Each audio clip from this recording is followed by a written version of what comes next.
What's up, everybody? Welcome to podcast number 414. I'm your host, Reality Steve. Thank you all for tuning in on this Thursday weekly podcast, which is coming up on 7 years I've been doing this. Excuse me. Coming up on 7 years. December 6th, I think, will be 7 years I've been doing this podcast, the weekly one. We had just passed the 2-year mark back on July 11th of the daily roundup. So for this week, I'm just going to answer your reader emails, and we've got a ton of them. A lot of you sent them in, whether it was on Instagram or emailed me. I don't even know if I'm going to get to all these. I want to keep this to around an hour, and I'm just going to start answering them. I have no idea how long this is going to take, but I'm going to keep my eye on the clock and see, okay, if we're at an hour, I'll probably either skip the last few that are at the end or maybe just answer them really quick. And we will get to all that momentarily. Just wanted to start out before we get to answering these emails. Have you noticed, because this is Back to the Future week, Back to the Future Day was this past Monday, October 21st. It's when they went to the future. So, of course, had to wear a Back to the Future shirt in honor of that. Let me back up a little bit. Hey, butthead, say hi to your mom for me. Now, if you're really getting technical, that's not the actual line that he says in the movie. What he says in the movie, in the first one, is, "What are you looking at, butthead? Say hi to your mom for me," as he walks out the door. He doesn't say, "Hey, butthead." But we're not going to get caught up in semantics now, are we? Of course not. We're talking about one of the greatest movies ever made, Back to the Future. Biff Tannen, one of the greatest performances ever. Do you realize in Back to the Future 2, he played 5 different characters? He played 1985 Biff, 2015 Biff, 2015 Griff, 1985 alternate Biff, and then he had to go back and play 1955 Biff. Oscar winning, if you ask me. All right, we're just going to jump right into these questions because, like I said, there are so many. So you're going to see me look off camera to read these, and I'll try and look back at the camera to answer them. But there's so many of them. If I had to count, I think there's over 30. Some of them are really short, literally like one-sentence questions. Some of them are longer. So let's just get right into it. I'm going to try and keep this to about an hour, maybe no longer than an hour 15. Okay, here we go. Hey, Steve, I'm enjoying this season of the Challenge eras, but I really hate what happened with Nurys and Horacio. I really was looking forward to seeing them play this season together. I just love the two of them together. What is your opinion? Well, I mean, there's nothing you can do. They got beat fair and square. Well, Nurys did. Horacio's is still debatable. If we're going by the rules, he got beat by Derek. However, I think a lot of people can question those rules because when you had to put 40 pegs in a board and Horacio's 40 pegs were in the boards before Derek's, but the rules actually just stated you just needed those pegs to cross a line, and Derek's 40 pegs crossed before Horacio's 40 pegs did. That's why Derek actually ended up winning. So like I said, you can sit there and debate that until the end of time. I thought it was a Bush League rule, but it was the rule. So I am disappointed. I think Horacio is still one of the best players this show has. I think he will win a final one day, but he just didn't. You know, if he gets by Derek, I'm not saying he's going to win, but at least he still lasts, and you just don't know. I mean, it was unfortunate that he lost. And then Nurys lost fair and square, so there really isn't much to say about her there. Do you have any info on some of the earlier contestants from Grant's season, like this season's villain? Well, God forbid I use the word villain and watch the whole internet blow up and take everything out of context, even though every time I have used the word villain in recent seasons, I have clearly explained what villain on this show means. Do I have info on earlier contestants and what happened earlier in their season? Yes, you will be getting that in due time. I'm not even going to say the word villain, but is there a person this season that consistently stole Grant away from the other women and who the other women weren't too thrilled about doing that? Yes.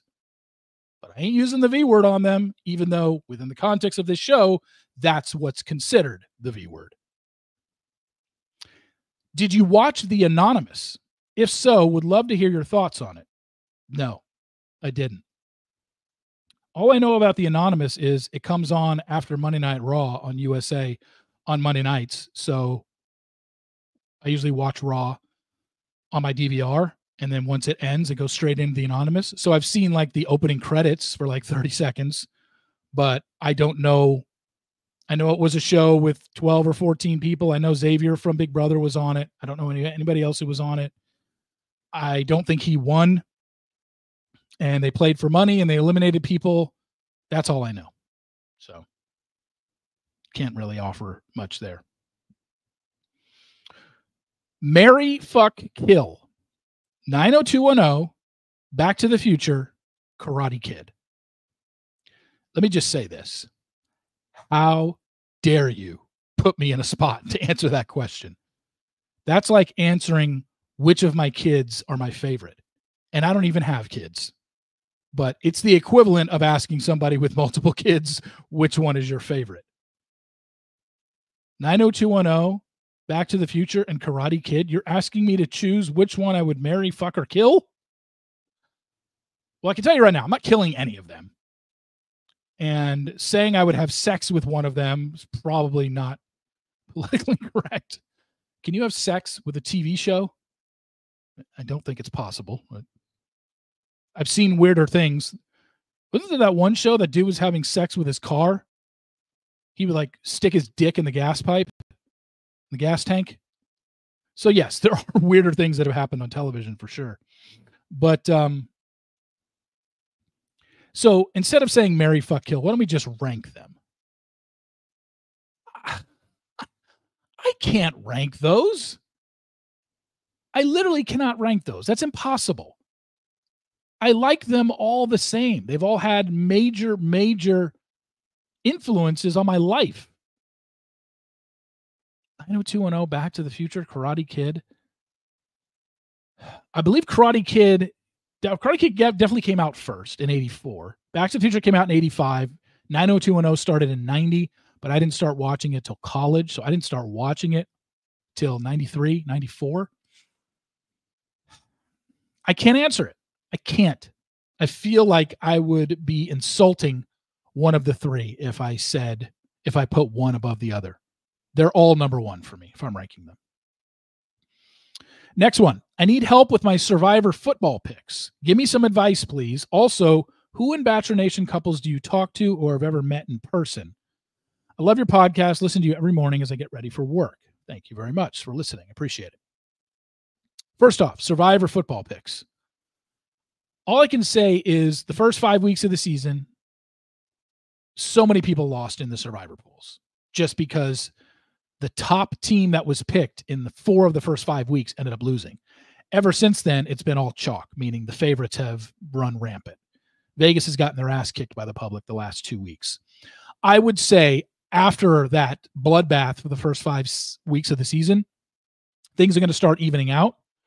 There are a lot of big favorites on the board this week. Off the top of my head, I believe Detroit is an 11-point favorite. The Chiefs are 10-point favorites. And I know Survivor picks don't include point spreads, but that's what people look at. Who's the biggest favorite on the board? I'm just going to bet them because they're supposed to win. But there's like 5 games of a 7-point or more spread this week, maybe more. I think you're pretty safe going with a Detroit or a Kansas City this week if you haven't already picked them. Because Detroit's not losing at home to Tennessee. Kansas City, yes, they're a division. It's a divisional road game, and they are a road dog. But if you listen to the Sports Daily, you know that Patrick Mahomes is 18-1 on the road against division in his career. He didn't lose division games on the road. He's lost 1, and one of them was last year, and the only one was last year to the Broncos. He's never lost to anybody else on the road in division. That means Raiders, Chargers, and Broncos. Only one he lost to last year was the Broncos. So he's 18-1. They're probably a good bet to beat the Raiders. I think in the next few weeks, you're going to see the favorites probably winning. So I would go with the top favorite on the board for the next few weeks. But there are some really bad teams in the NFL. You maybe just want to bet against a bad team. Anybody that Carolina plays, bet against them. Anybody that New England plays, bet on whoever New England is playing. I just think it's going to start to even out. It already has. Advice for someone wanting to start a podcast. I'm not good on the technical side of things when it comes to podcasts. I know how to record mine, upload mine, and stuff like that. The best advice that I could give you, and I've given this advice before, is you got to be consistent. You know, we've talked about it of people in Bachelor Nation.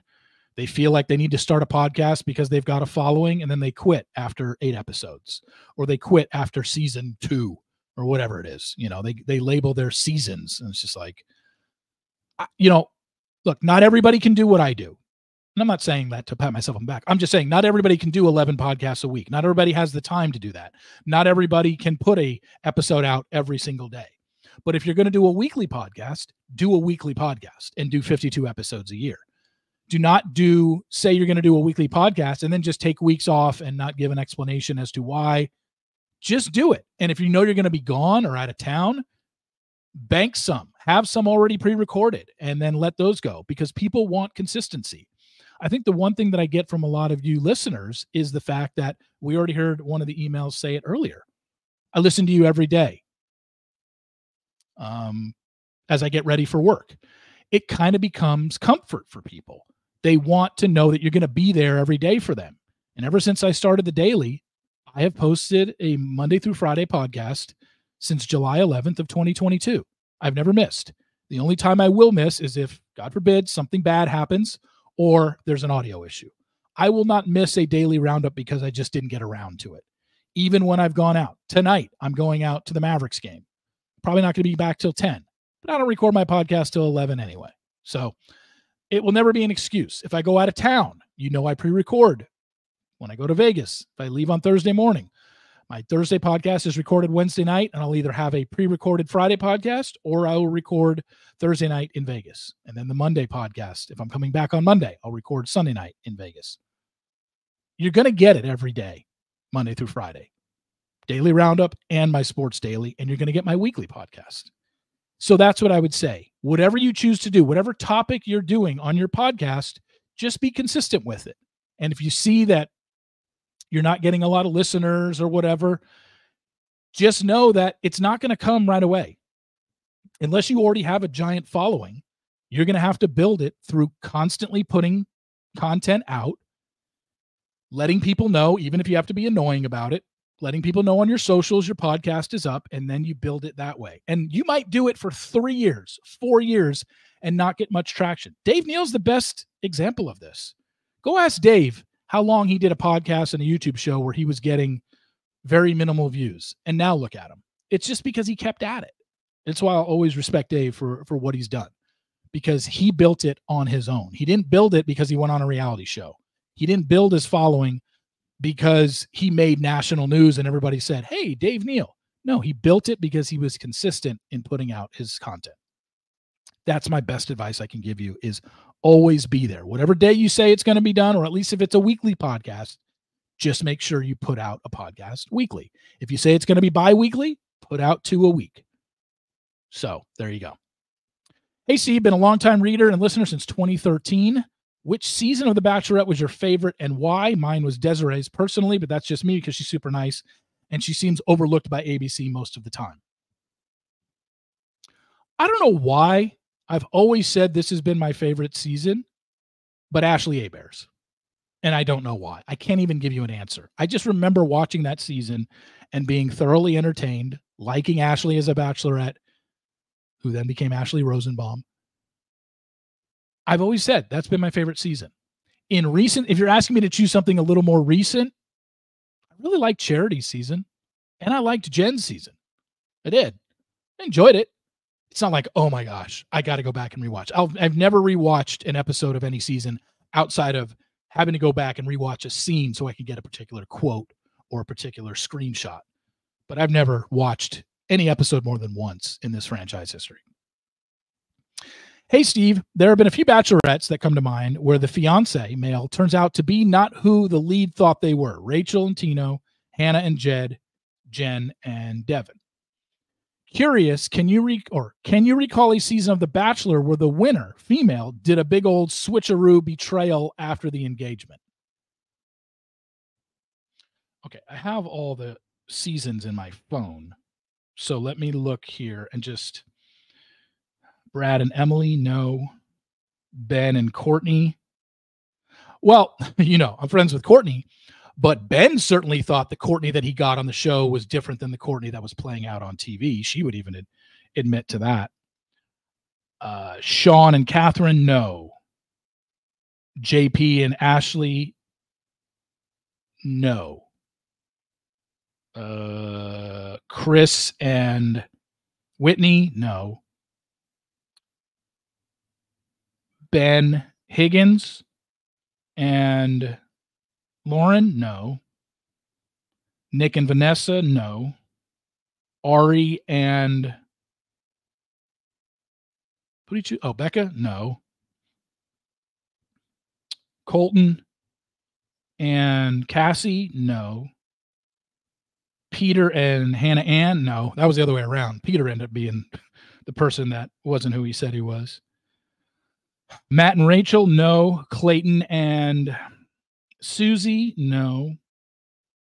Zach and Katie, no. Joey and Kelsey, no. I'd say Courtney is probably the only one that and she didn't do any sort of switcheroo or betrayal, but I think Ben even said it in the podcast I did with him 6 years ago. When he watched it back, that was not the woman that he said he fell in love with. He didn't particularly like some of the things that she was saying on camera. So that would be the closest one, I guess. Gosh, we're 15 minutes in. We've only got through like 6 questions. Oh, boy. All right. Hey, Steve, 2 questions for this week's reader emails. 1, is there a Men Tell All for Jones season? If so, do you have any details? Yes, there is a Men Tell All. It's actually taping as I speak. So it happened. You're listening to this on Thursday. It taped yesterday. So at the time of this recording, obviously it's not done taping. I don't know anything, but the Men Tell All for Jones season is going to be completely different than a Bachelorette Men Tell All because all these guys like each other. There was no drama this season. So it's just going to be a giant love fest, and we're going to probably see Charles get up to the hot seat, and we're going to see Jordan go up to the hot seat, and maybe Keith. It's just going to be a giant love fest, It's basically the way it goes. And I guarantee that Jesse Palmer has not gone down to the Dominican Republic yet because he needs to be at the Men Tell All for Jones season unless someone is filling in to host for him. That'd be the only thing to be questioned about. But Jesse doesn't need to be in the Dominican Republic for overnight dates until the final rose ceremony, or not the final 3 rose ceremony, which will be on Saturday.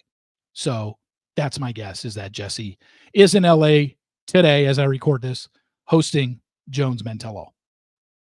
Number 2, best of your knowledge, are Joan and Chalk still together? Thanks for all you do. Yes, they are. Next question. Would you go on a season of Celebrity Big Brother if offered? I think the way to answer that question is this. They would never offer me Celebrity Big Brother. I'm not a celebrity. I have a niche podcast that is popular among Bachelor Nation, but that's not big enough to be considered Celebrity Big Brother. Would they have somebody who's a podcaster on Celebrity Big Brother? Sure. Alex Cooper could be somebody that would go. I mean, that's probably beneath her. She's almost too popular for Celebrity Big Brother, but something like that, where somebody that has a very popular, I could see Nick Viall going on Celebrity Big Brother. His podcast is big enough to where he'd be considered a celebrity to go on that particular show. But me, they would never ask for Celebrity Big Brother. I have a better chance of getting on regular Big Brother just because I would apply. It's not something that I think I could do Big Brother, but I'm not a historian when it comes to the show. So I don't know if that sits well with them. And I'm just saying it's a show I could do. Like I feel myself could handle a show like that. Because my days usually consist of me being at home all day long. So being in a house for a whole summer is not really too far-fetched for me. But would they ask me to be on Celebrity Big Brother? No, they wouldn't. Next one. The buzz going around is Mark is a villain. What happened on Golden Bachelorette that I missed? Well, I guess my question to you is, when you say the buzz going around, where is that coming from? Because if it's coming from the internet, you probably have your answer. Because the internet says Mark is a villain doesn't mean that Mark is a villain. I don't see how Mark was a villain on the Golden Bachelorette. What did he do? He didn't do anything wrong. He didn't even step on anybody's toes. He didn't interrupt anybody who was having one-on-one time. So I don't know where that's coming from. Next one. Any suggestions for how I could get on Survivor? I think I'm funny and I'm likable.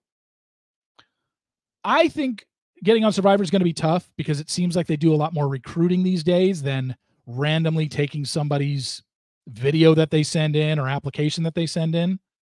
I'm sure it's a lot like Bachelor or Bachelorette, where it's more about they have casting departments that are reaching out to people hoping they will send in a tape and be on. I think it's very tough now to get on reality shows where you're just like, oh, I like that show, I'm going to apply online. I just don't think it works that way anymore.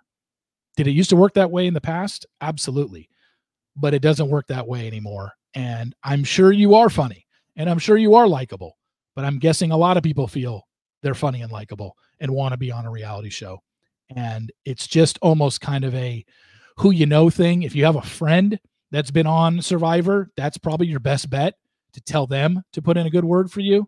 So I'd go that route. And if you don't have a friend, then I would just say, and I'm being honest here, your chances are probably slim and none to get on. All right, let's get to the next one. Hey, Steve, been wanting to start a podcast in the reality pop culture niche for a while now. Someone that's listened to your podcast since day one, you're one of the reasons why I've been so inspired to want to start one. Well, thank you. I'd love to get your advice for someone thinking about starting a podcast. What are some of the things you wish you had known before you began? I'm excited about the opportunity, but nervous to take the plunge. Since you do 11 podcasts a week, I'm sure you've got plenty of great insights to share. That's what I get for not, I have no problem with the question that you asked, but that's what I get for not actually vetting any of these emails. I just put them all into a Microsoft Word doc, cut and pasted without reading any of them before. This was basically asked earlier, and I'll give you the same answer. Be consistent with it. If you say it's going to be a weekly podcast, put out an episode every week. Do not take breaks. Do not say I'm doing season 1 and then taking a break for season 2. Do not quit because you feel like nobody's listening. And I'm telling you right now, unless you already have a following, you're probably going to have very few listeners in the beginning. If it's just something that you want to do as a passion project, kind of like how my Sports Daily is, more of a passion project than anything I really make much money off of. I'll tell you right now, I make about $500 a month off the Sports Daily, but I love talking sports, and that's why I do the podcast. It's certainly not paying many of my bills. It's just not. But it's a passion project, and I've done it every single day since I started the first Monday in January of 2023. It's a year and a half now that I've done it. Oh, wait, no, have I done it? Yeah, 2023 I started. So that's what I mean. And I'm still doing it. And I don't think I'm going to stop just because it's not really making me any money. But it depends. If you're wanting to start a podcast, and I'm assuming you're someone that doesn't have a giant social media following, I'm assuming you want to start one just because you have something you're passionate about. That's great. Just know that if you're trying to get into it because you see all these other podcasters making money, just know that if you don't have a following already, it's going to take a while to build up an audience and make money. Doesn't come easy. I had to do a podcast. I had a following, and it took me 6 months before I got my first ad, because you have to show them 3 to 6 months of an audience, and then you can go try and sell that. So just know, depends on if you're doing it to make money and you don't already have an established audience, just know it's going to take a while, and it's not going to be life-changing money. You're not all of a sudden going to be Caitlyn or Call Her Daddy or Joe Rogan or anything like that. That takes a while. So just know that going in. It's the best advice I could give, is be consistent. Next one. I know you're on the Bachelor Lifestyle podcast occasionally. Will you get Jason and Brian on yours, please? Love them. Actually, yesterday we recorded a World Series podcast for the Baller Lifestyle. If you want to go listen to that, let's talk about Dodgers and Yankees as 3 Dodger fans. They've been on my Sports Daily podcast. I don't know if my audience is ready for them. You listen to them, you know exactly how they are when it comes to this show. They know it. They like to bring it up to me all the time that I don't put them on the Reality Steve podcast. I only put them on the sports podcast. At some point, they will be on the regular podcast. They will. I just don't know when. Next one. Hey, Steve, this is not Bachelor related, but has to go with your Sports Daily Pod. I listen to both every day. Look forward to all your picks on Friday, even when you pick against my team. I'm shocked at the number of terrible injuries in the NFL this year, and my team is struggling with Nacua, Evans, Kittle, McCaffrey all out. And I have to say my biggest regret is picking McCaffrey first in my fantasy draft. Have you ever thought of doing a fun pick'em or fantasy for your listeners? A few years ago, I did an NCAA tournament, and I actually gave money to the winner, and it was free. And you could, I think, do up to 10 entries, and it was just whoever had the most points at the end. But it got to be too much, and I just decided against it. Some people didn't have their picks in, and I was just like, I don't want to do this anymore. Fantasy, probably not. Maybe a fun pick'em game for NFL, since it's, but that's a weekly thing that I would have to keep track of. I don't know. If it is, it would be starting next season. I'm totally with you on McCaffrey. You're not the only McCaffrey owner that feels jilted, because San Francisco certainly didn't make it seem like he wasn't even going to play in the first 10 weeks of the season. They did say, oh, he's got an Achilles strain or his calf hurts. But you go back to draft day, which was a week or two before the NFL season started for most fantasy leagues. Most people had Christian McCaffrey going first, and they've been screwed all season long because the Niners, I think, were a little dishonest in his injury. So, next one. Luke Bryan isn't from The Voice, and he's also not Gwen Stefani's man. That's Blake Shelton. Total brain fart on my part yesterday when I was talking when I was mixing up Luke Bryan with Brianna Chicken Fries guy. I've already forgotten Zach Bryan. And then I said, oh no, that's Zach Bryan. Luke Bryan's the guy on The Voice who's married to Gwen Stefani. I know Blake Shelton was The Voice and married to Gwen Stefani, but my mind immediately went to, Judge on Singing Show. And it's just, yeah, I know the difference between Luke Bryan and Blake Shelton, and just totally brain farted yesterday. Sorry about that. But quite a few of you did call me out on that, which deservedly so. Hey, Steve, absolutely love your podcast. They get me through my long dog walks. My question is this. You do such a great job spoiling the Bachelor franchise. I'm so here for it. Are there any other reality shows you would like to spoil, have tried to spoil? There are so many out there, aside from Big Brother, which spoils itself, that need your touch. And of course, inquiring minds need to know. Thank you for what you do. Honestly, no. I'm watching Love is Blind. I'm sure spoilers have been out there since it taped in October of 2023. I did not want to go look to see who got married and who is still together, if anybody. I've said this numerous times. The Bachelor, The Bachelorette, Bachelor in Paradise, Golden Bachelor, Golden Bachelorette, they're the only things in my life that I want to be spoiled on. I don't want to be spoiled on any other reality show that I watch. I don't want to be spoiled on Survivor. I don't want to be spoiled on Big Brother, even though that's basically live. Outside of the live feeds, the live feeds are obviously, but the episode that we're seeing on Wednesday, Thursday, and Sunday has already happened days earlier. That one I've kind of leaned into. I have obviously read the live feeds and what's going on there, but no, I don't read the end of books first before I read a book. I don't want to know the end of a movie before going in to see it.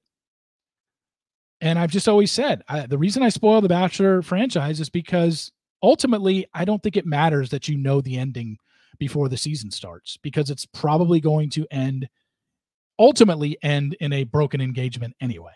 So what's the big deal in knowing who wins? Next one. Hey, Steve, I haven't heard you discuss anything about Clayton and Laura case recently. Is there a reason? Are you still following? Would love to hear your thoughts. Yeah, I still follow along on whatever is happening online. There hasn't been a lot going on. I know they haven't even filed the appeal yet. David Gingras, her lawyer, has not filed the appeal yet. I do see his tweets. I do see him fighting with the JFC crew. I do see him never admitting to taking an L in anything in this case. What I can say is this. Remember when I had Rachel Juarez on from Hot Bench, a judge from Hot Bench who is a family law attorney? And if you heard that interview, you heard me say, I will send you all the pertinent things you need to know to get caught up in the Clayton case. Well, she got back to me and said, I sent it to her. I sent her what I felt she needed to see, which was a 45-minute video from Megan Fox, which kind of explained everything, explained the whole case, and even had clips from some of the hearings. That was done about a month or 6 weeks before the trial took place. So I told her, watch, I know it's a 45-minute video, but watch this. This will catch you up on all the main details. I said, here is Judge Matta's PDF file, 19-page PDF on her judgment on the case. And then I sent her one of David Gingras' blogs because I needed her to see how unhinged that guy is and what he wrote about Judge Matta's decision, how he called her biased, said her father was there and she's just doing this to appease her father.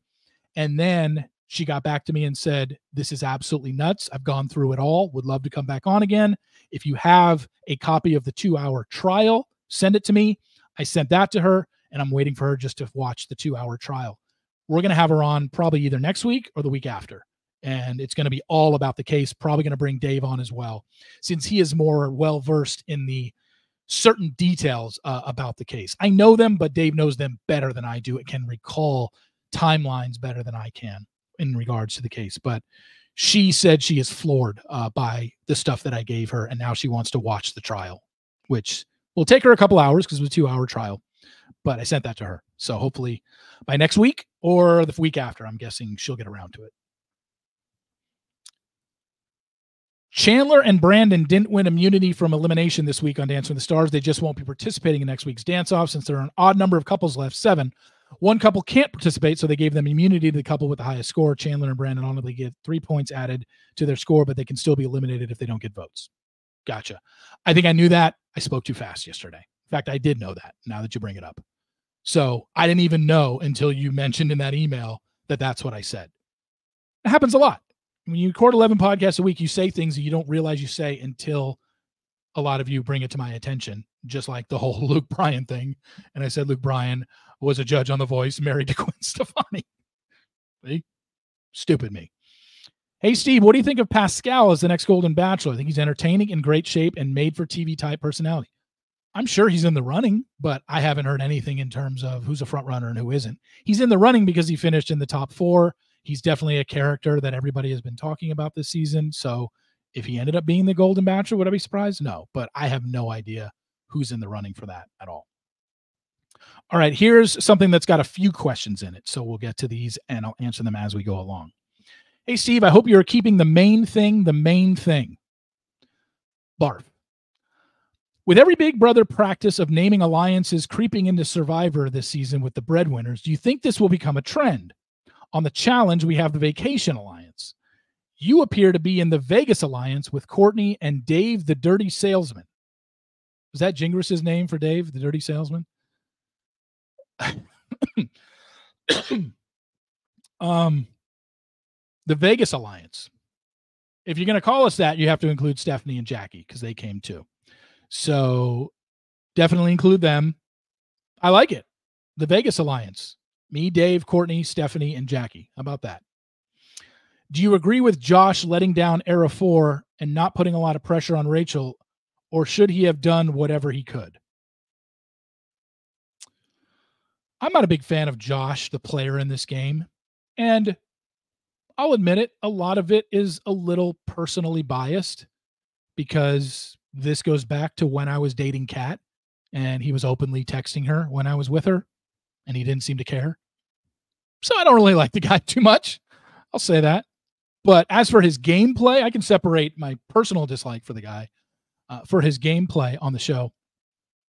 He just never seems to be much of a good game player. I mean, every season somebody is yelling at him for something, right?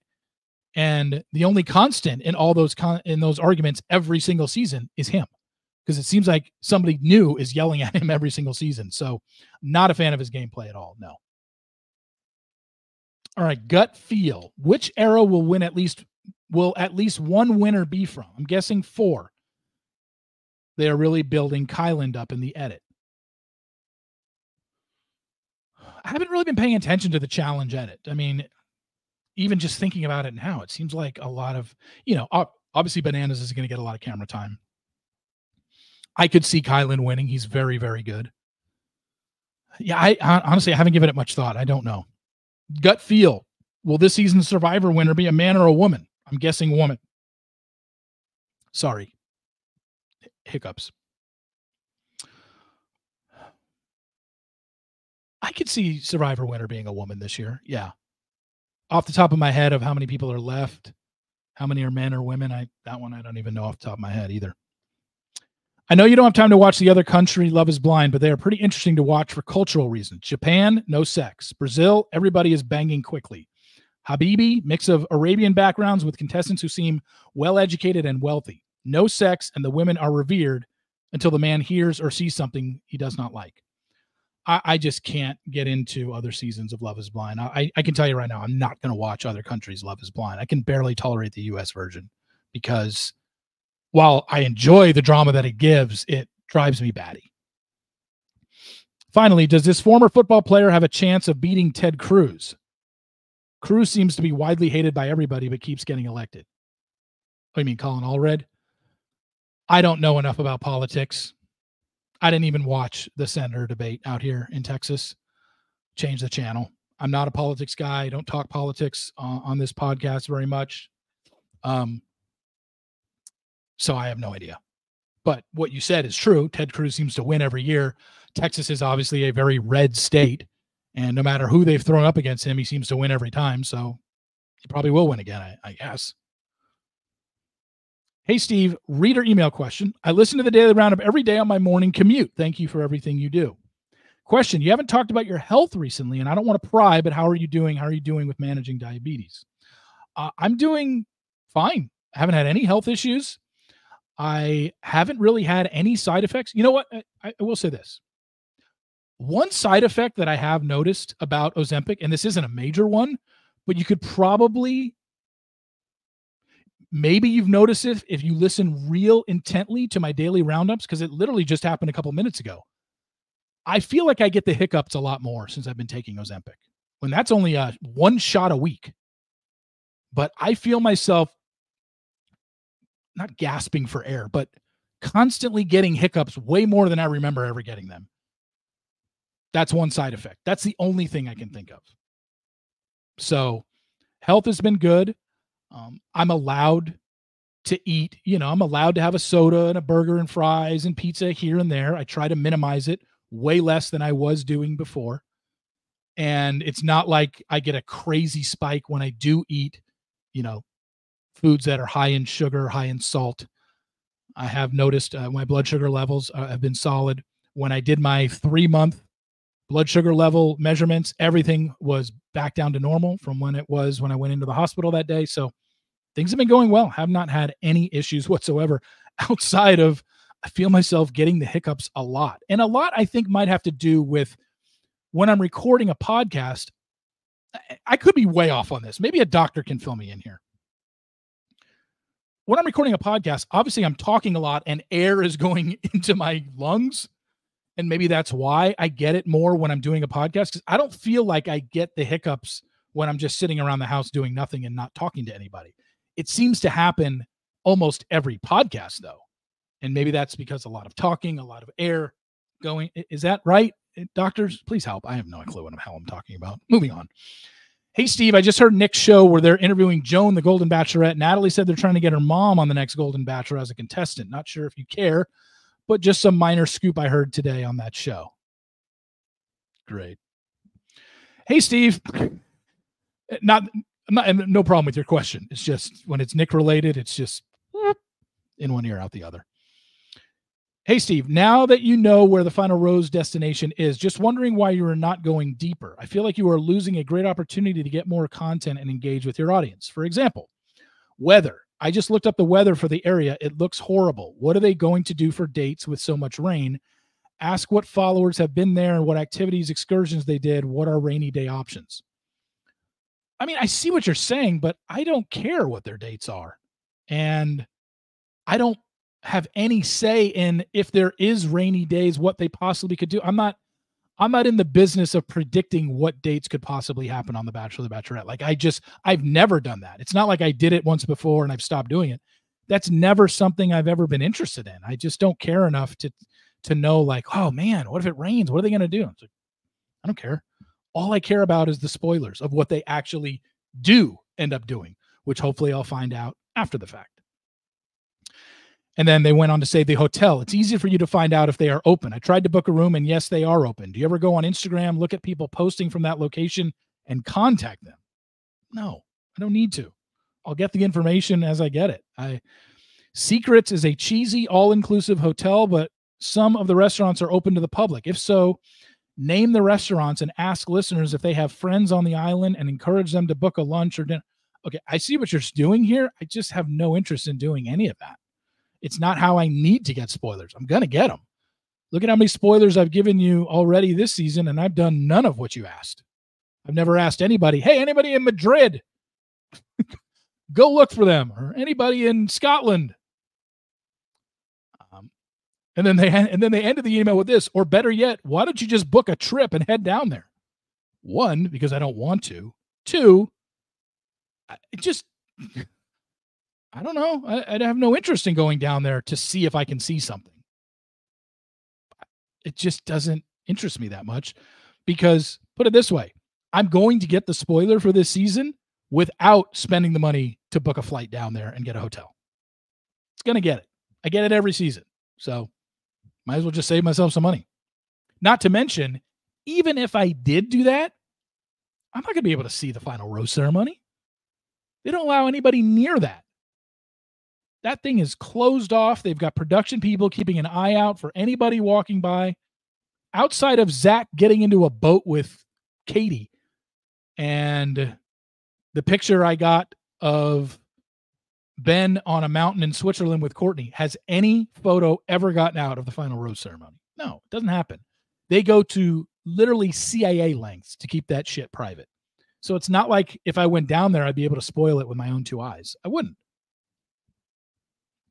Hey, Steve, love your podcast and YouTube channel. Actually started out by reading your spoilers on your website. Longtime fan. I just listened to your podcast this morning. Want to tell you that you missed the best part of Dance with the Stars last night. You need to go back and watch the entire segment of the team dances, from how the teams were picked, to their practices, to the camaraderie, to their actual team dances. It was fun to see Jen and Joey dance together on the same team, the Goofs. Their team was awesome and blew the other team away. I loved it. Had to watch their team dance over and over. You'll be proud. Keep up the great work and enjoy the rest of the week. I'm trying to remember if I still have it on my DVR. I guess if I don't, I can still go back and watch it on Disney Plus, right? Or Hulu, whatever it's on. Maybe I will. I don't know. It doesn't, the group dances don't interest me all that much, but I still like the show. And yeah, maybe I will, maybe I won't. I'm not sure. Hey, Steve, first question. Have you heard anything about the upcoming season of Paradise next summer, specifically which cast they plan to pull from? I personally would love to see feature regular contestants from and golden contestants. I've seen a lot of people talk about wanting Golden Paradise or some sort of golden spinoff, but I don't even think they need it. Just put them all together in Paradise. I'd love to see cross-generational friendships, to see the older contestants giving advice to the younger ones, to see the younger contestants hyping the older ones before the dates. It's clear Paradise has tried to mimic Love Island. While obviously Love Island has seemed to stay ahead of the curve, the cross-generational content really has the potential to give Paradise the edge. I'd love to watch that. I think Jesse Palmer, he hasn't said what they're doing, but we know they're going to have 4 seasons to pull from. They're going to have Joey's women. They're going to have Jen's guys. They're going to have Grant's women, and then whoever the next Bachelorette, her men. That's 4 seasons they're going to have to pull from. There has been talk. Jesse Palmer has said would love to see it. He thinks they should do it. So, but he doesn't know. He doesn't book the show. So it's possible. I haven't heard anything yet. I'll hear it as we get closer. It doesn't start filming until next June anyway. But we'll know if there's golden contestants down there. Second question. Do you know if Golden franchise has a different set of producers from the regular series? I get the impression that the senior contestants are getting generally more humane treatment, getting the FaceTime loved ones, getting to go to the pharmacy. Is production different, or they just do play by different rules? I think they do by different rules. I'm pretty much sure a lot of the same producers do the Golden show than they then do the Bachelor. One final thought to tie my 2 questions together. Paradise has notoriously treated their contestants horribly. I wonder if simply having the senior crowd there would inspire more humane treatment in general on the beach.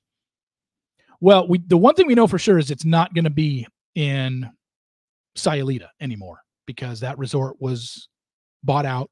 It's under new ownership, and they're not going back there. So wherever they do it, it's going to be at a new place.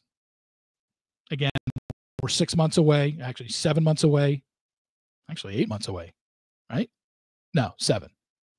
November, December, and then January through April. It starts, or January through May. So it starts filming in June. 7 months away. As we get closer, hopefully I'll find out the location of where they're at.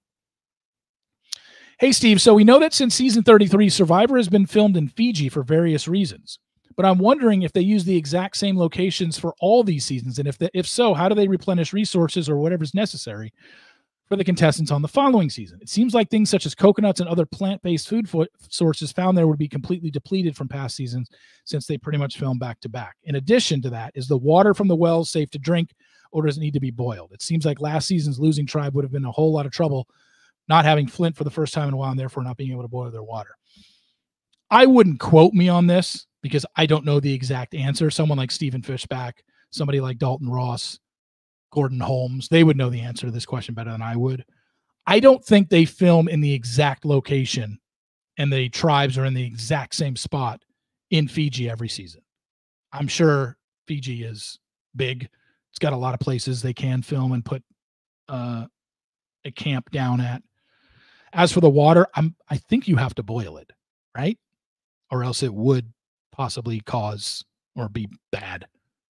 But I wouldn't quote me on this. I'm not good with the details of Survivor. All right, we're at 46 minutes. How many questions we got left? Probably about 10. Okay, we're looking at around an hour, I think, depending on how long I take to answer these questions. What do you think is the hardest sport to play, football or hockey? Why?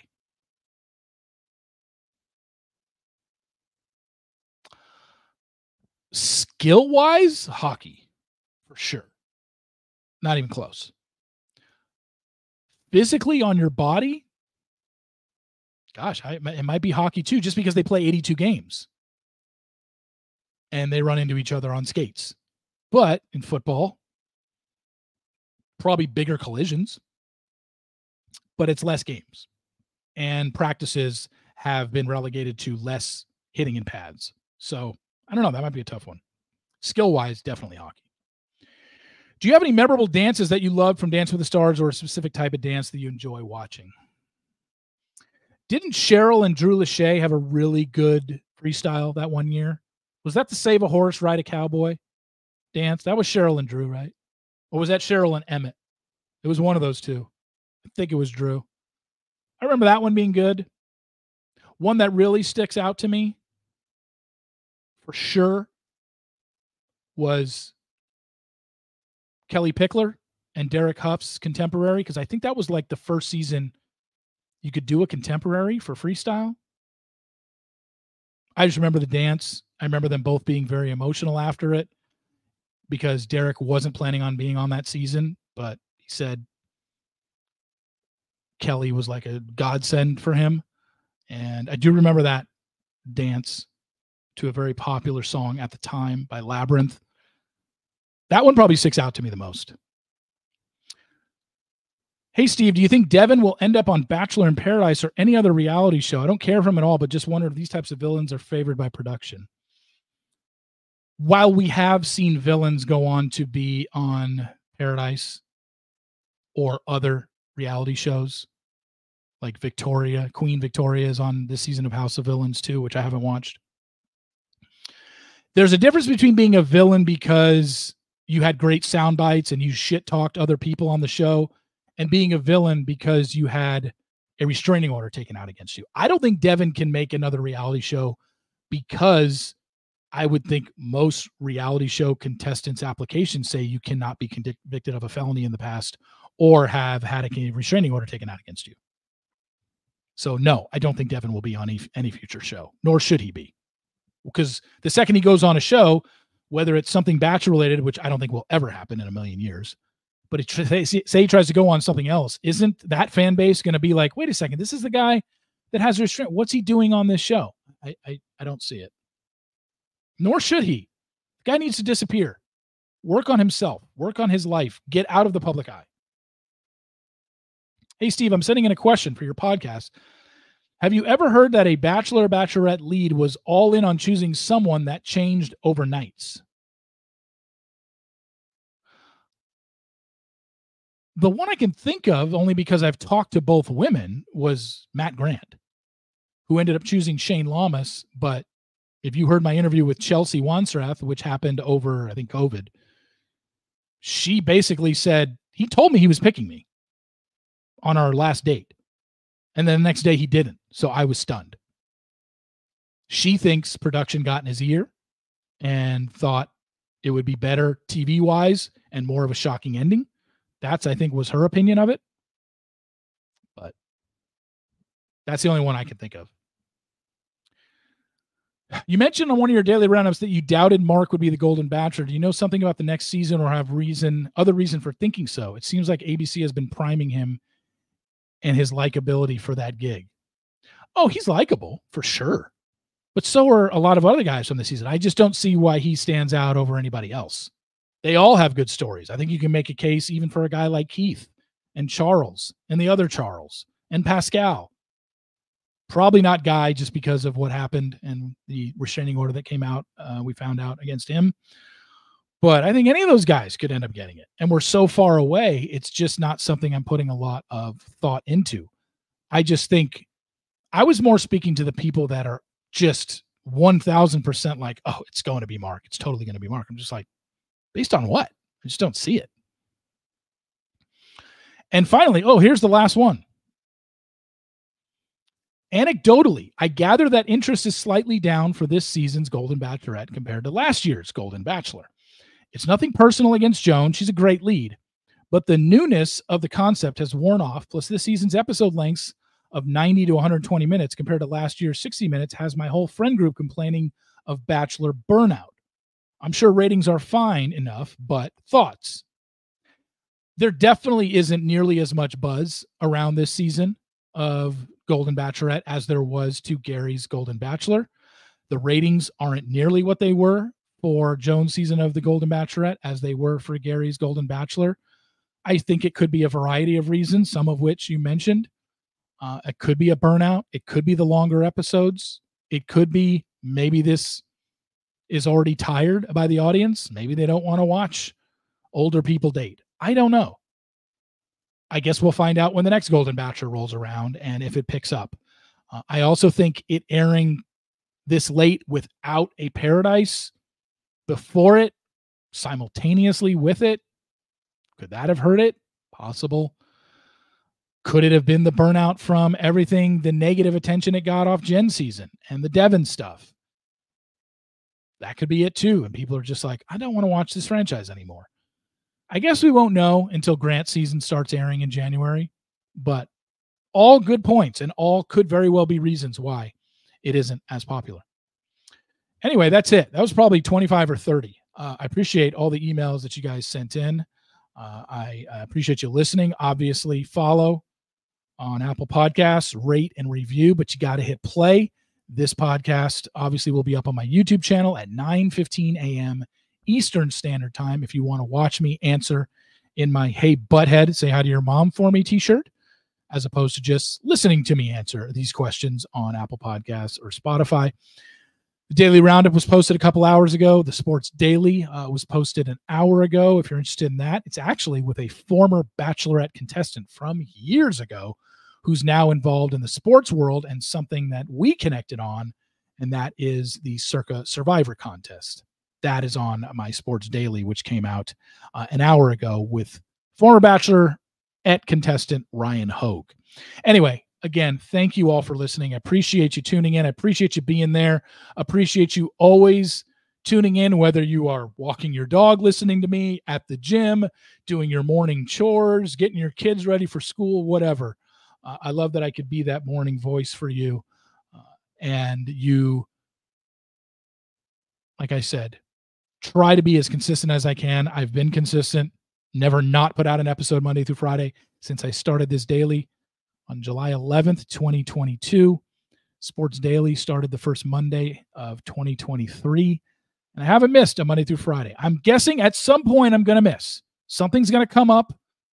that, obviously some bad news will come up where I'm just like, I can't record. I'm not in the mood. I'm not in the headspace to record, or something audio wise will get screwed up and I won't be able to. But until then, we will be there, and I will be there for you guys. And I really appreciate you tuning in, because I see my numbers and it is very, very consistent. The daily roundup download numbers, along with the sports daily, even though they're not nearly as many as the daily roundup, they're consistent. It's almost the same number practically every day. So again, thank you all for listening. I appreciate it. And I will talk to you tomorrow.